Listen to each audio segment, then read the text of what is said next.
रोल्पामा आगो लागि हुँदा घर पूर्ण रूपमा क्षति भएको छ भने करिब 2 लाख रुपैयाँ बराबरको नोक्सानी भएको छ। रोल्पाको परिवर्तन गाउँपालिका वडा नम्बर 4 पाछाबाङ स्थित राहेकातेमा हिजो साँझ करिब 5:45 बजे आगो लागि हुँदा एक घर पूर्ण रूपमा क्षति भएको छ। स्थानीय ओम बहादुर बुढामगरको घरमा आगो लागि भएको हो।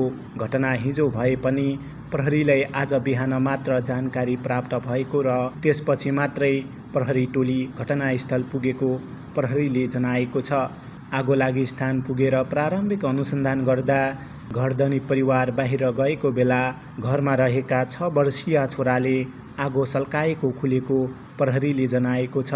प्रहरी हवलदार तिलबहादुर सिंहका अनुसार घटना हिजो भएको भए पनि हामीलाई आज मात्र जानकारी प्राप्त भयो, त्यसपछि मात्र हामी घटनास्थलमा पुगेका हौँ।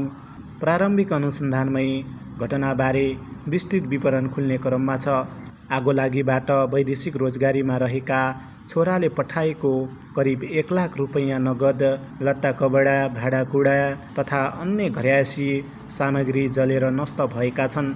साथै पशु चौपायामा समेत क्षति पुगेको छ। घटनाबाट करिब 1,50,000 देखि 2 लाख रुपैयाँ बराबरको क्षति भएको प्रारम्भिक अनुमान गरिएको छ। आगो लागेपछि स्थानीयवासीको सक्रियतामा आगो नियन्त्रणमा लिएको थियो। घटनाबारे थप अनुसन्धान भइरहेको पाछाबाङ इलाका प्रहरी कार्यालयले जनाएको छ।